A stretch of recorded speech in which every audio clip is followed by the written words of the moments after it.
Olá, sejam bem-vindas, sejam muito bem-vindos a mais uma aula de Física da disciplina Física Geral 3. O tema da nossa videoaula de hoje são os campos magnéticos produzidos por correntes. Ele está devidamente fundamentado no capítulo 29, do terceiro volume da obra Fundamentos de Física, Halliday, 10ª edição. No capítulo 28, nós discutimos o efeito do campo magnético sobre partículas carregadas em movimento e sobre correntes em circuitos, sem nos preocuparmos com as fontes de campo magnético, exceto pela existência de ímãs permanentes. Agora, já que não existem monopolos magnéticos, quais são as fontes de campo magnético? Pensando nisso, em 1819, o físico dinamarquês Hans Christian Ørsted, procurando ver se uma corrente elétrica atuaria sobre um ímã, colocou uma bússola próxima ao fio percorrido por uma corrente. O resultado do experimento de Ørsted pode ser verificado na imagem em tela. Nela, um fio metálico percorrido por uma corrente elétrica I transpassa perpendicularmente um substrato transparente de acrílico. Sobre o acrílico, uma bússola será posicionada em diferentes posições. Note que quando nós colocamos a bússola sobre o substrato, a sua agulha vai girar, se alinhando na direção de um círculo imaginário com um centro exatamente onde está passando a corrente elétrica. Este experimento demonstrou que uma corrente elétrica produz um campo magnético e, para um fio retilíneo que transporta a corrente, as linhas de força magnética são círculos em planos perpendiculares ao fio, cuja orientação, que dá o sentido do vetor campo magnético, é anti-horário quando vista por um observador que vê o sentido da corrente atravessá-lo dos seus pés para a sua cabeça. Neste experimento em tela, limalha de ferro foi depositada sobre o substrato transparente. Cada fragmento da limalha sofre magnetização na presença do vetor campo magnético, se alinhando em direção às linhas de força. Note na imagem em tela que as linhas de campo magnético formam circunferências concêntricas em torno do fio. O aumento do espaçamento das linhas com o aumento da distância reflete o fato de que o módulo do vetor campo magnético é inversamente proporcional ao fio. Para calcularmos o campo magnético criado por um fio em um determinado ponto P do espaço, usaremos a lei de Biot-Savart. Como ilustrado na imagem em tela, considere um pedaço de fio de comprimento S percorrido por uma corrente I. Divida mentalmente o fio em elementos infinitesimais ds e defina para cada elemento um vetor ds, cujo módulo é ds e cuja orientação é a direção da corrente no elemento ds. Nesse contexto, podemos definir um elemento de corrente IDS e calcular o campo magnético dB produzido no ponto P por ele. De acordo com a lei de Biot-Savart, a contribuição diferencial dB é obtida a partir do seguinte produto vetorial: μ0 sobre 4π IDS vetor R sobre R ao quadrado, em que R chapéu é um vetor unitário que aponta de ds para P. E μ0 é uma constante conhecida como constante magnética, cujo valor é dado por 4π vezes 10 a menos 7 Tesla vezes metro por ampere no sistema internacional. O campo magnético total no ponto P decorre da soma de todos os elementos diferenciais dB. Isso é feito via integração. Em relação ao sentido do vetor campo magnético no ponto P, é importante ter em mente que, como as linhas de campo magnético formam circunferências em torno de um fio longo, e o campo magnético é tangente às linhas de força, a orientação do campo magnético é governado pela regra da mão direita, com o polegar estendido apontando o sentido da corrente. Os outros dedos mostram a orientação das linhas de campo magnético produzidas pela corrente no fio. Como exemplo, nós podemos calcular o campo magnético no ponto P, situado a uma distância perpendicular R maiúscula do fio, como aqui na imagem em tela à esquerda. Tá vendo? O módulo do campo elementar produzido no ponto P por um elemento de corrente IDS situado a uma distância R minúscula do ponto P é dado por dB é igual a μ0 sobre 4π IDS seno de θ dividido por R ao quadrado, em que θ é o ângulo entre os vetores IDS e R chapéu. Observe que D vetor B no ponto P, como aqui na imagem, tem a mesma orientação para todos os elementos de corrente nos quais o fio pode ser dividido. Assim, nós podemos calcular o módulo do campo magnético produzido no ponto P pelos elementos de corrente da metade superior de um fio infinitamente longo, integrando dB da seguinte forma. Então, B é a integral de S0 igual a zero até S1 igual a infinito dB, tomando como referência a variável S.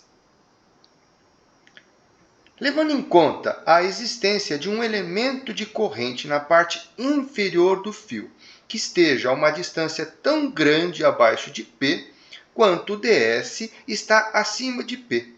De acordo com a lei de Biot-Savart, o campo magnético produzido no ponto P por este elemento de corrente tem o mesmo módulo e a mesma orientação que o campo magnético produzido pelo elemento IDS superior. Assim, o campo magnético produzido pela parte inferior do fio é igual ao campo magnético produzido pela metade superior do fio. Para determinar o módulo do campo magnético B total no ponto B, basta, portanto, multiplicar por 2 o resultado desta integração, o que nos dá B, que é igual a 2 vezes a integral de dB de S0 igual a zero até S1 igual a infinito, e isso nos conduz a B, que é igual a 2 vezes a integral de S0 igual a zero até S1 igual a infinito, de dB, que é conhecido como sendo μ0 sobre 4π e ds seno de θ sobre R2. Chamo sua atenção para o fato de que as variáveis θ, S e R minúsculo nessa equação não são independentes. Como nós podemos verificar aqui nessa imagem à esquerda, tá? Elas estão relacionadas a partir das seguintes informações. Observem que este ponto e este ponto formam um triângulo retângulo, ok?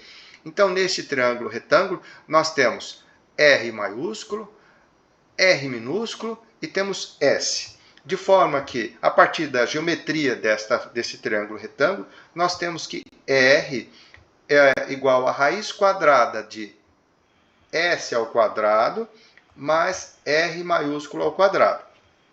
Além disso, eu quero chamar a sua atenção que se este aqui é o ângulo θ, então este ângulo aqui ele é π menos θ, de forma que o seno de θ é exatamente igual ao seno de π menos θ, tá? Que por sua vez é exatamente igual a R maiúsculo dividido pela raiz quadrada de S ao quadrado mais R ao quadrado. Fazendo estas substituições na equação anterior, nós ficamos então com o campo magnético é igual a μ0i sobre 2π vezes a integral de S0 igual a zero até S1 igual a infinito de R sobre raiz quadrada de S ao quadrado mais R ao quadrado, que multiplica 1 sobre raiz quadrada de S ao quadrado mais R ao quadrado, e isso aqui ao quadrado. Então, veja, nós estamos falando de seno de θ, aqui nós estamos falando de R ao quadrado vezes o meu ds, tá bom? Então, aqui nós temos a raiz quadrada que multiplica o quadrado da raiz quadrada. Então, nós vamos ter que esse parâmetro elevado a 3 meios, tá bem? Então, com isso, nós temos que B é igual a μ0 I sobre 2π, a integral de S0 igual a zero, até S1 é igual a infinito, de R sobre S ao quadrado mais R ao quadrado elevado a 3 meios ds. Tá bem? Então, eu quero chamar a sua atenção para o fato de que essa integral aqui, ela está tabelada, ok? Então, essa integral aqui é a equação 19, tá bom? Do apêndice E, do Halliday, décima edição, tá bom? Então, quando a gente pega esse valor tabelado, o resultado dessa integral, então, passa a ser B, que é igual a μ0 I sobre 2πr, tá bom?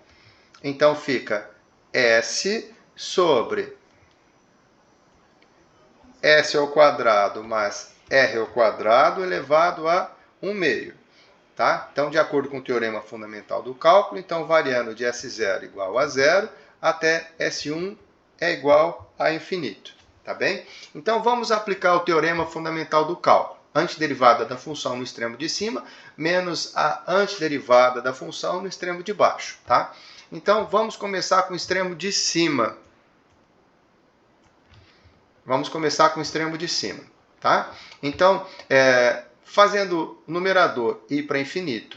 Aqui no denominador, nós vamos ter um número infinitamente grande ao quadrado elevado ao meio, tá? Então, fazendo S muito grande, esse R aqui vai ficar praticamente pequeno, perto de S, então ele desaparece. Então, no limite, essa expressão aqui, essa expressão no limite tendendo a infinito, essa expressão tende a 1, tá bom? Agora, vamos analisar essa expressão no extremo de baixo. Então, no limite tendendo a zero, então o numerador vai para zero, tá certo? Então, essa expressão vai para zero. Então, o resultado da nossa integração é, portanto, B, que é igual a μ0 I sobre 2πr. Então, senhoras e senhores, esse aqui é o valor do campo magnético produzido nas proximidades de um fio longo e retilíneo a uma certa distância r, tá? Um segundo exemplo a ser explorado na aula de hoje trata do caso da determinação do campo magnético produzido em um fio em forma de arco de circunferência.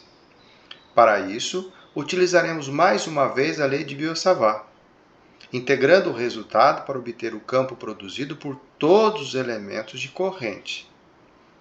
A figura em tela mostra um fio em forma de arco de circunferência de ângulo central φ, raio R maiúsculo e centro C, percorrido por uma corrente I.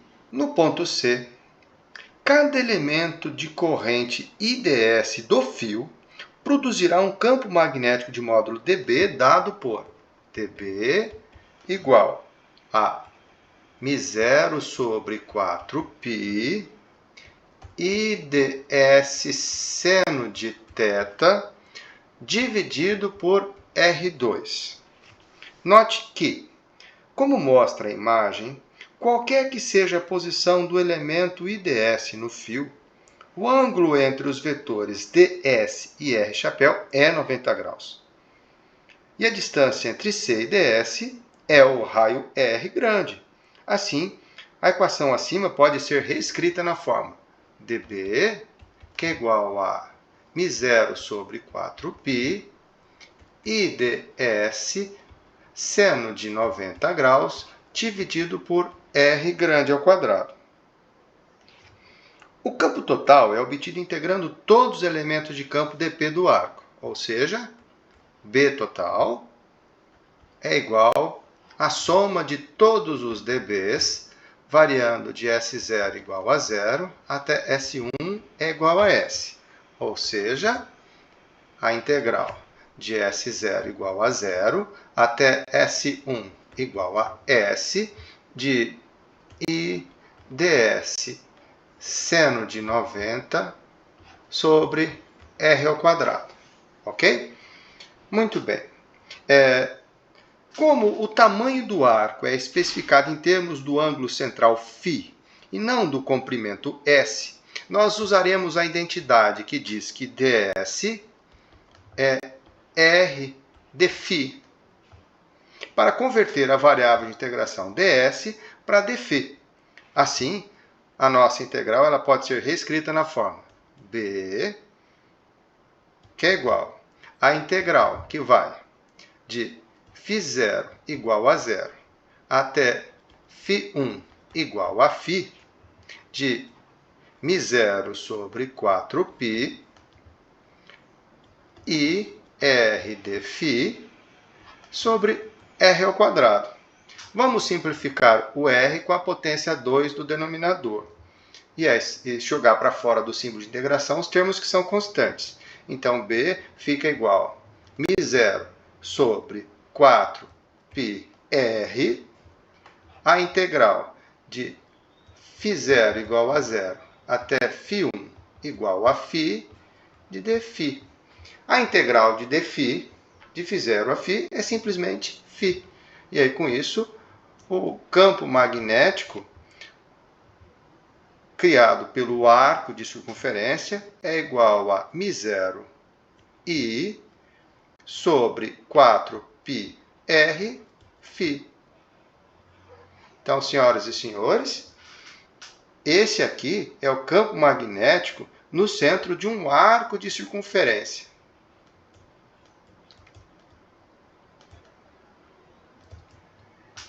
Ok? Vale lembrar que a orientação do campo magnético é definida pela regra da mão direita com os dedos ao longo da corrente elétrica, como mostra essa imagem aqui.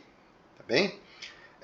Um outro ponto importante que a gente precisa recordar é a informação de que no caso de um arco completo, ok?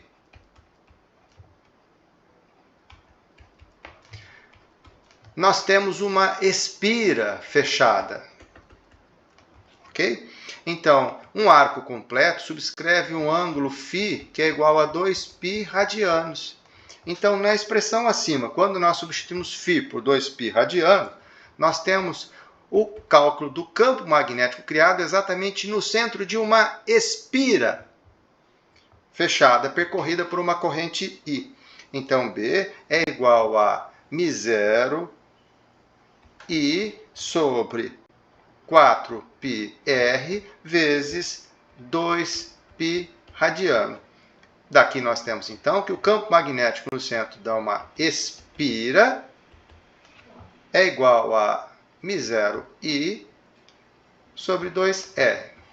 Quero chamar a sua atenção para o fato de que nessa disciplina, por se tratar de uma disciplina introdutória, nós não vamos resolver problemas do cálculo do campo magnético produzido por uma espira fora do centro dela. Tá bem?